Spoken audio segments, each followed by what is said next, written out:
नमस्कार दोस्तों, आपके अपने YouTube चैनल अरवी क्लासेस पर आप सबका हार्दिक स्वागत है।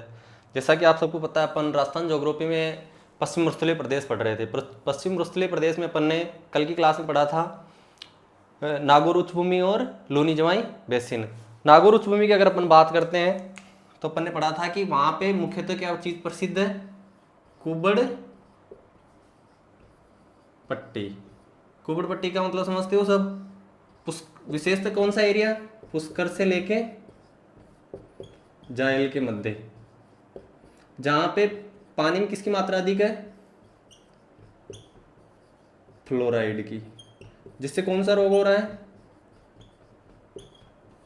फ्लोरोसिस। और फ्लोरोसिस रोग से मनुष्यों को, वहां के जो निवासी हैं, उनको क्या क्या दिक्कत आ रही है? तो वो उनकी या तो दांत क्या हो रहे हैं? पीले। दूसरी, उनकी हड्डियां जो है वो क्या हो रही है? मुड़ रही है। तीसरा, उनकी जो पीठ है वो भी क्या हो रही है? झुक जाती है।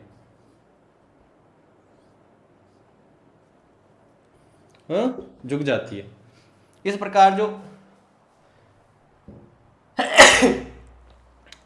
प्रकार जो फ्लोरोसिस रोग से जो ये वाली चीजें हैं, पीठ झुक जाती है, लोग कुबड़े हो जाते हैं, इसलिए इसको क्या बोला गया है? कुबड़ पट्टी। इसको एक और है, कुबड़े को अपन बाका भी तो बोल सकते हैं ना, तो इसको बाका पट्टी भी बोलते हैं। और इंग्लिश में इसके लिए हॉच बेल्ट। ये नागौर। अब यहां पे जो क्षेत्र है, तीन चीजें और दी। एक तो मकराना, दूसरा था अपने जायल जो फ्लोरोसिस के लिए, और तीसरा था अपने यहाँ का मांगलोद। तीन। मकराना क्यों प्रसिद्ध है? तो सफेद संगमरमर के लिए।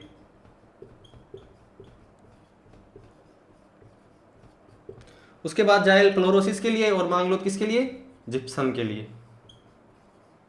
ठीक है। यहाँ पे जो पानी में जो लवणीयता है, खारापन है, उसका मुख्य कारण किसको माना गया है? जल में वहां पे पाई जाने वाली माइकासिस्ट चट्टानों को। और यहां पे क्या है सर्वाधिक? खारे पानी की झीलें। ये अपन ने कल वाली क्लास में पढ़ा था। उसके बाद में अपन ने पढ़े थे लूनी जवाई बेसिन। कौन सा बेसिन? लूनी जवाई बेसिन। ठीक है। लूनी नदी द्वारा लाए गए मैदान को जो बोला गया था लूनी जवाई बेसिन। यहाँ की प्रमुख विशेषता क्या थी? एक तो नेहड़ का दलदल है ना, एक था कालाबूरा डूंगर, उसके बाद था अपने नर्मदा नहर, उसके बाद अपन ने देखा था जवाई बांध, जो क्या कहते हैं मारवाड़ का अमृत सरोवर।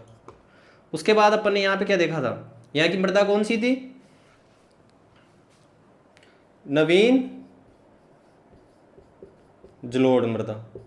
उसके बाद अपन ने यहाँ पे और क्या देखा था? तो यहाँ पे पादप लूण नेहर दलदली क्षेत्र है, और लवणीय क्षेत्र है, तो कौन सा पाए जाएंगे?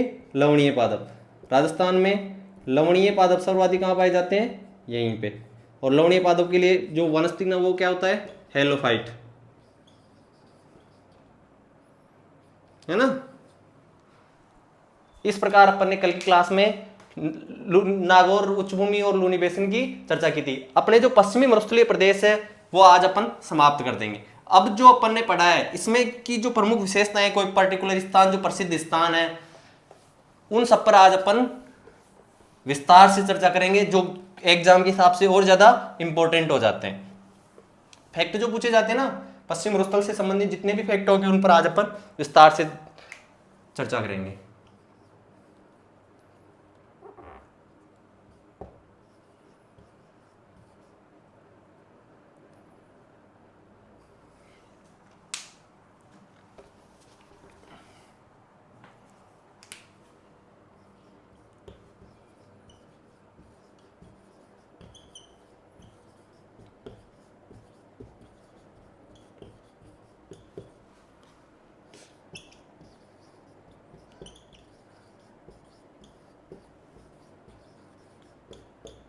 इंपॉर्टेंट हो जाते हैं। अपन देखते हैं शुष्क मरुस्थल से ही चलते हैं। शुष्क मरुस्थल में अपन ने एक स्थान देखा था, सम। सम कहां पर है? तो जैसलमेर में। क्यों प्रसिद्ध है? तो यह है राजस्थान का वनस्पति रहित स्थान। क्या है? अर्थात यहां पे कोई वनस्पति नहीं होती। क्यों प्रसिद्ध है? डेजर्ट सफारी के लिए। और यहां पे सबसे कम क्या होती है?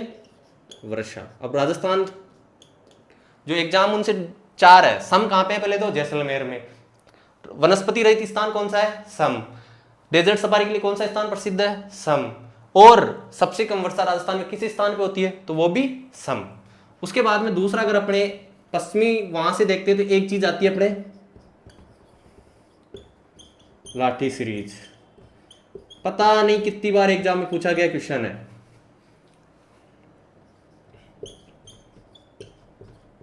पोखरण से लेके मोहनगढ़,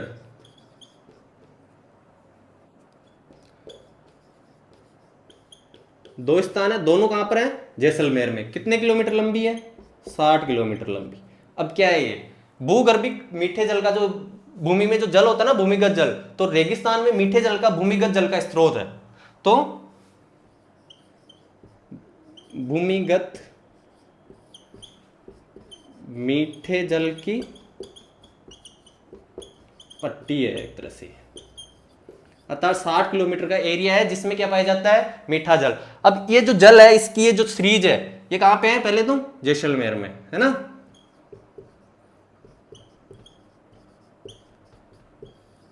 इसकी खोज किसने की थी? तो काजरी नामक संस्थान अपने, उसके जो वैज्ञानिक है उन्होंने 2007 में लाठी सीरीज क्षेत्र की खोज की थी। उन्होंने बताया कि जो ये क्षेत्र है इसमें मीठा पानी पाया जाता है, वो किसके अवशेष है? तो जो सरस्वती नदी थी, प्राचीन नदी, वेदों में जिसका उल्लेख है, उस नदी का क्या है? ये अवशेष माना गया है लाठी सीरीज क्षेत्र। और इसमें जो एक स्थान और फेमस है वो है, कई बार एग्जाम में पूछा जाता है, चंदन नलकूप। इसको क्या बोलते हैं? थार का घड़ा। चंदन नलकूप को क्या बोलते हैं? थार का घड़ा। और किस नदी का अवशेष है? लाठी सीरीज क्षेत्र, सरस्वती नदी का। क्या है? भूमिगत मीठे जल का स्रोत, जल की एक पट्टी। कहां से? पोखरण से मोहनगढ़ जैसलमेर तक। कितने किलोमीटर लंबी है? 60 किलोमीटर लंबी है। खोज किसने की थी? काजरी के वैज्ञानिकों ने। कब की थी? 2007 में। अब यहां पे एक घास पाई जाती है, घास तो अनेक पाई जाती है, सेवण, धामण और करड़। ये तीनों क्या है? स्वादिष्ट घास है। ये क्वेश्चन पता नहीं एग्जाम में कितनी बार पूछा गया है, सेवण क्या है? तो ये क्या है? एक लाठी सीरीज क्षेत्र में पाई जाने वाली घास का नाम है। और इसी सेवण घास की वजह से वहां पे क्या आके रुकते हैं? गोडाउन। इसलिए सेवण घास को बोला गया है गोडाउन की शरण स्थली।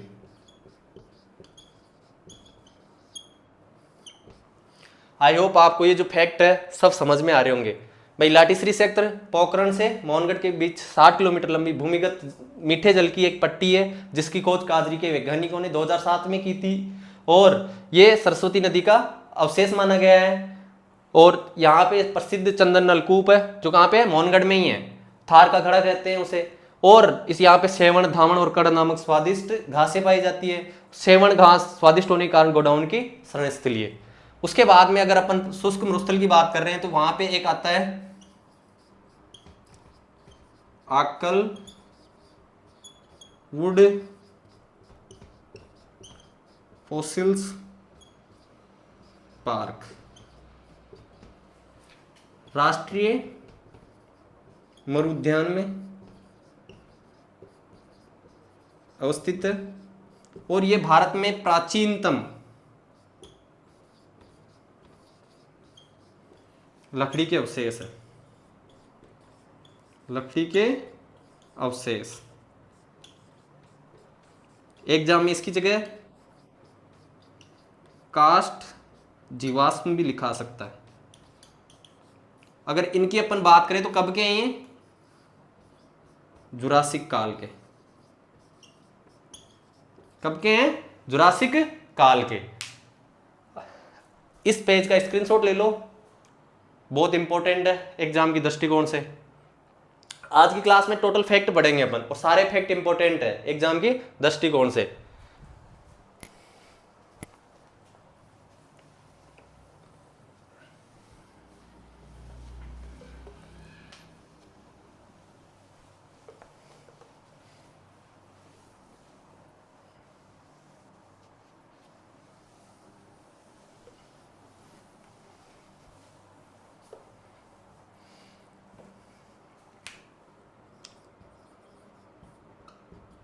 है ना, अपन ने सम देख लिया, लाटी सीरीज देख ली, और आक्लूड फॉसिल्स पार्क देख लिया। अब अपन देखेंगे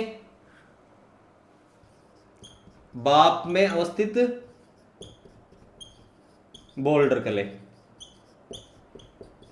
यह है, पहले तो बोल्डर होता क्या है? तो हिमानी द्वारा जमा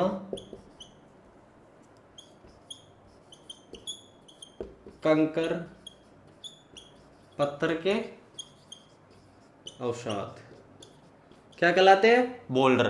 इसका मतलब ये हुआ कि प्राचीन समय में हजारों वर्षों पहले अपने यहाँ पे क्या थे? ग्लेशियर थे, और ग्लेशियर की जो गति होती है, उनके घर्षण से जो कंकर रहते हैं, उनके अवशेष कहाँ पे? अपने बोल्डर के लिए बाप में। और बाप वर्तमान किस जिले में है? फलोदी। और ये किस समय के हैं? तो परमो कार्बोनी फेरस। परमो कार्बोनी फेरस का समय के हैं, और बाप बोल्डर के लिए एग्जाम में कई बार पूछा गया है समय। ये बाप कहां पे है? फलोदी में, नवीनतम जिलों के अनुसार। लेकिन ये किस समय के हैं? ये क्वेश्चन कई बार एग्जाम में पूछा जाता है। किस समय के हैं? तो परमो कार्बोनी फेरस काल के हैं। उसके बाद में एक वो आता है नखलिस्तान, वर्ड है नखलिस्तान। अतार जैसे कोई मरुस्थल है, मरुस्थल में कोई जलाशय है ना, और जलाशय है ये, समझ लो। इसके आसपास जो हरियाली विकसित होती है, इसी जो बोलते हैं कि मरु उद्यान को ही क्या बोला जाता है? नखलिस्तान। अर्थात मरुस्थल में छोटे छोटे जलाशय और उनके पास जो हरियाली होती है, उसी को क्या बोलते हैं? नखलिस्तान बोलते हैं। जैसे अपने कोलायत होगी, लूणकरणसर झील हो गई, इनके आसपास जो बने हुए मरु उद्यान, हरियाली, उसको क्या बोला जाता है? नखलिस्तान बोला जाता है। स्क्रीनशॉट लेते रहना टाइम टू टाइम। अब इसके बाद में अगर अपन चलते हैं,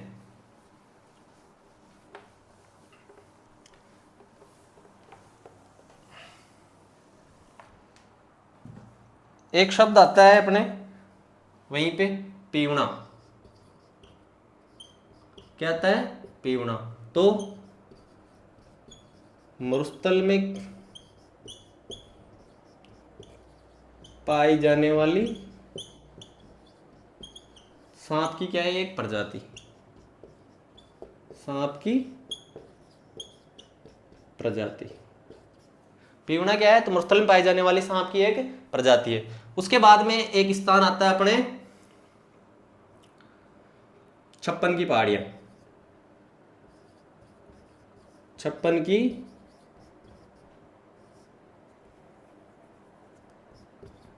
पहाड़ियां वर्तमान बालोतरा में है। कहां पे?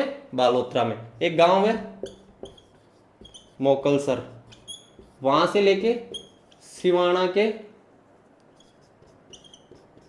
मध्य 56 पहाड़ियों का क्या है? का समूह है ना। वर्तमान, पहले बाड़मेर में थी 56 की पहाड़ियां, वर्तमान में कहां पे है? बालोतरा में। उसके बाद में अपने आता है एक पीपलूद। क्या आता है? पीपलूद। इसको बोलते हैं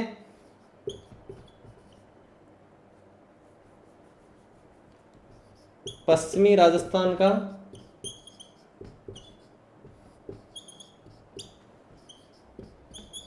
माउंट आबू। फिर आता है नाकोड़ा पर्वत।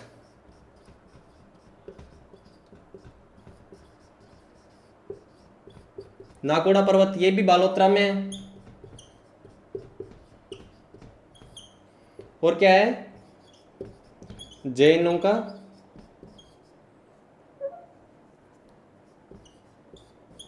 धार्मिक स्थल है, जो किस नाम से प्रसिद्ध है,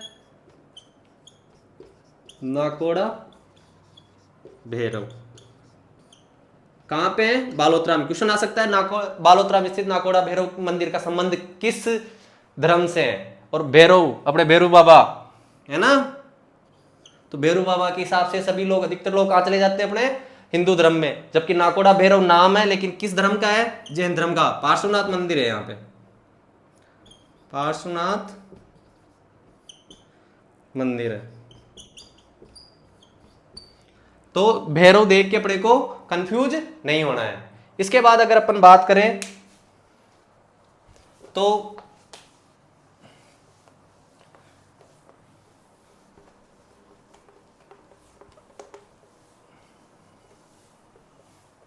यहीं पर पाई जाती है, देखो अगर अपन चर्चा करते हैं, एक तो शब्द है तल्ली या पलाया, ठीक है, तल्ली या पलाया। तो मरुस्थल में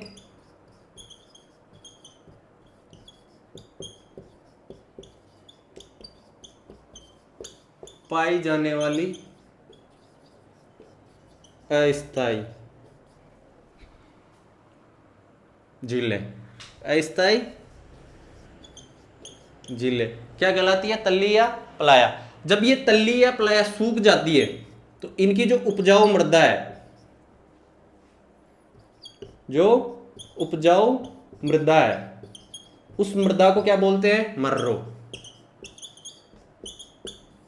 उपजाऊ मृदा को क्या बोलते हैं, मर्रो। और यहां पे जो खेती की जाती है, यहां पे जो खेती की जाती है उसको बोलते हैं खडीन कृषि। और खडीन कृषि की प्रारंभ भाई मरुस्थल में पाई जाने वाली जो अस्थायी झीलें हैं, वो उनका जल जैसे समाप्त होती है तो वहां की जो उपजाऊ मृदा, उसको क्या बोलेंगे, मर्रो। मर्रो में जो खेती की जाती है उसको बोलते हैं खडीन कृषि। और खडीन कृषि की शुरुआत 15वीं शताब्दी में पालीवाल ब्राह्मणों द्वारा की गई थी। पालीवाल ब्राह्मणों द्वारा, अर्थात मरुस्थल में पालीवाल ब्राह्मणों द्वारा की जाने वाली कृषि को किस नाम से जाना जाता है, खडीन कृषि के नाम से। अब देखो तल्ली, इसी से रिलेटेड एक शब्द आता है थली। तल्ली जो निम्न क्षेत्र होता है जहां पे जल भरता है और उसमें जो उपजाऊ मृदा होती है उसको बोलते हैं मर्रो। लेकिन एक शब्द आता है थली। थली होता है मरुस्थल का ऊपर उठा हुआ भाग, अर्थात मरुस्थल का ऊपर उठा हुआ भाग या उच्च भूमि, एक तरह से। बस शेष कौन से जिले में है ये, बीकानेर और चूरू। ऊपर उठा हुआ भाग है, इसलिए कोई नदी उस एरिया की तरह प्रवाह नहीं कर पाती, इसलिए यहां पे बीकानेर और चूरू दोनों जिलों में कोई नदी नहीं है ना। कंफ्यूज नहीं होना है। तल्ली अस्थायी झीलें हैं जिसकी उपजाऊ सूख जाने के बाद जो उपजाऊ मृदा होती है उसको मर्रो बोलते हैं और उसमें की जाने वाली खेती को खडीन बोलते हैं। लेकिन थली मरुस्थल का ऊपर उठा हुआ भाग है। तल्ली और थली है, जैसे अपन तल्ली को तो अपन ऐसे जैसे जूते की जो नीचे रबड़ की वो लगाते हैं उसको भी तो तल्ली बोलते हैं ना। और कोई खेत, गाँव में खेत होते हैं, सब गाँव से, तो गाँव में जो खेत होते हैं उच्चे खेतों को क्या बोलते हैं, थली। थली बोलते हैं ना, तो वो तली है। मरुस्थल का ऊपर उठा हुआ भाग क्या कहलाता है, थली। और जो तल्ली जो निम्न भूमि है उसको क्या बोलते हैं, तली। और इसमें की जाने वाली खेती को क्या बोला जाता है, खडीन कृषि। चलो अब इसके बाद में है अपने पास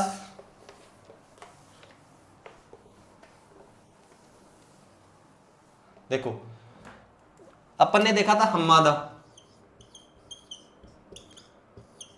और एक ईर्ग और एक रेग।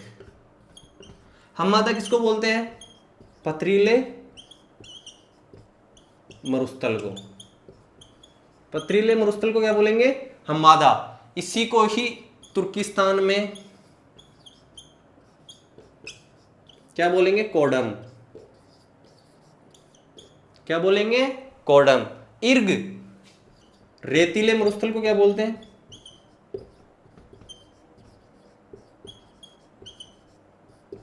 ठीक है। उसके बाद में है रेग। रेग बोलते हैं मिश्रित मरुस्थल को।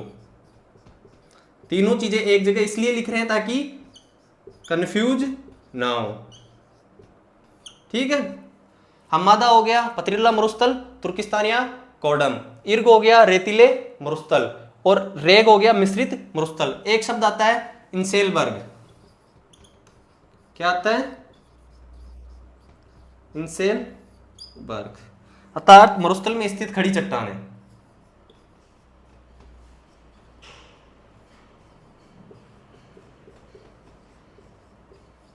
क्या?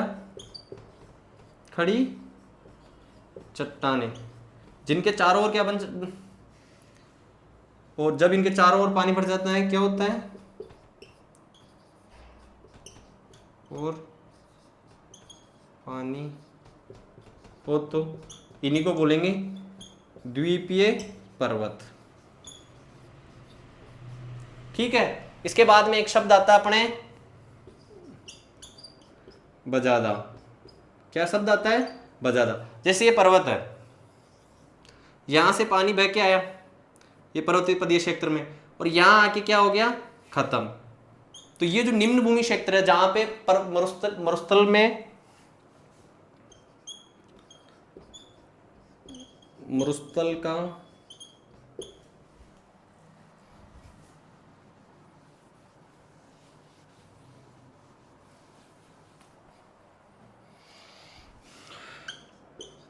मरुस्थल में स्थित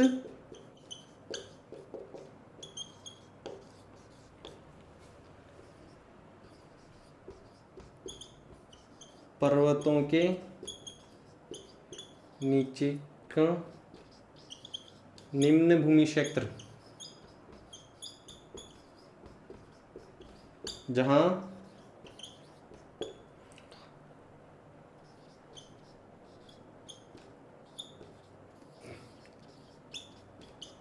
पर्वतीय वर्षा जल आके समाप्त हो जाता है।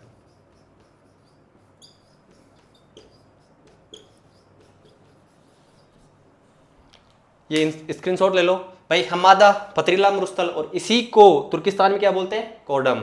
इर्ग रेतीला मरुस्थल, और जो जिसमें अपने वो उसको क्या बोलते हैं? रेग। इंसेलबर्ग मरुस्थल में स्थित खड़ी चट्टानें, और इतनी खड़ी चट्टानों के अगर चारों तरफ पानी भर जाए तो उसको बोलेंगे द्वीपीय पर्वत। और बजादा जैसे मरुस्थल में स्थित कोई पर्वत है, वर्षा जल जितनी दूर तक ट्रेवल कर सकता है, जितनी दूर तक बह सकता है, वो जहां जाके वो निम्न भूमि क्षेत्र में जाके विलुप्त हो जाता है, समाप्त हो जाता है, वो क्षेत्र क्या कहलाता है? बजादा कहलाता है। इसके बाद में अपने पास इस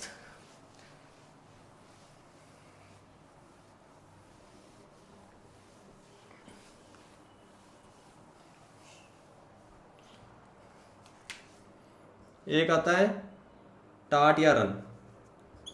टाट या रन, यहां से भी मरुस्थल में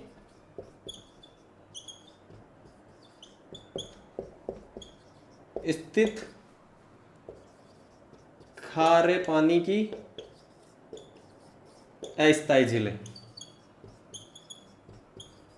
अस्थायी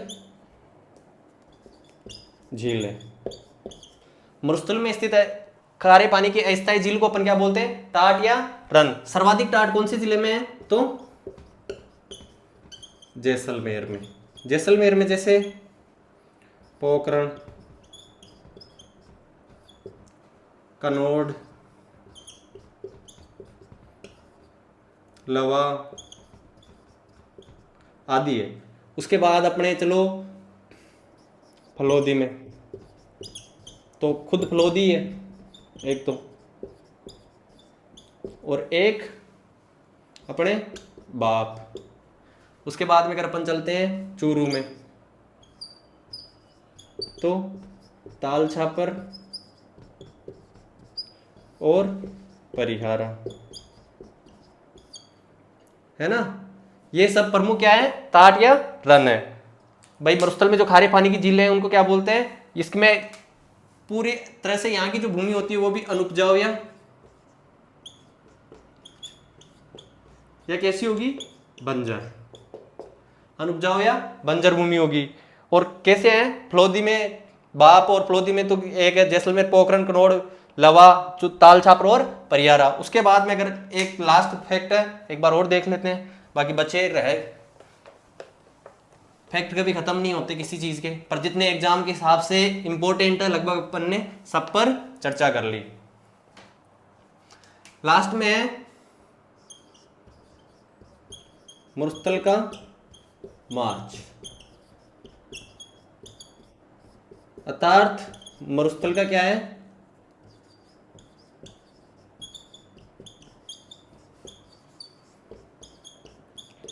आगे की ओर बढ़ना, क्या कहलाता है, मरुस्थल का मार्च। मरुस्थल का आगे की ओर बढ़ना क्या कहलाता है, मरुस्थल का मार्च। अगर ये राजस्थान के विषय में बात करें तो इसका विस्तार जो हो रहा है दक्षिण पश्चिम से उत्तर पूर्व की ओर, अर्थात इसका किस साइड हो रहा है, हरियाणा की ओर, हरियाणा की ओर, ठीक है। और इसमें अगर सर्वाधिक योगदान जो होता है कौन से बालू का स्तूप का, अपन ने पहले भी पढ़ा था, बरखान का जो है,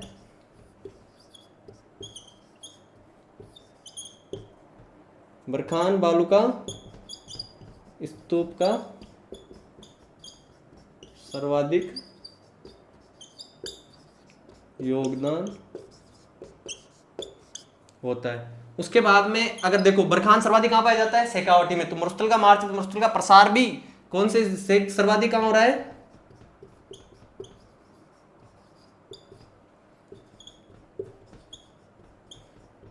शेखावाटी में। इस प्रकार आज की जो क्लास थी इसमें अपन ने मरुस्थल से पश्चिमी मरुस्थलीय प्रदेश था उससे रिलेटेड जो भी इंपॉर्टेंट तथ्य थे, एक और जैसे योद्धे जो ऐतिहासिक और प्राचीन नाम है उनको जब अपन कंप्लीट राजस्थान का जो भौतिक विभाजन पूरा कर लेंगे उसके बाद एक बार सारे जितने भी ऐतिहासिक और वो नाम है प्राचीन नाम है उनको सबको एक साथ और देख लेंगे। इससे आई होप आपको ये क्लास अच्छी लगी होगी, और ये जो फैक्ट है, ये जो तथ्य हैं, इससे आपके एग्जाम में जरूर कहीं ना कहीं कुछ ना कुछ हेल्प होगी ऐसे ही। और इनमें अगर तुम्हें लगता है कि सर किसी चीज़ पे कोई डाउट हो तो अपना जो डाउट है वो कमेंट बॉक्स में आप ड्रॉप कर सकते हो, ताकि आने वाली क्लास में हम आपके डाउट पे चर्चा कर सके। धन्यवाद।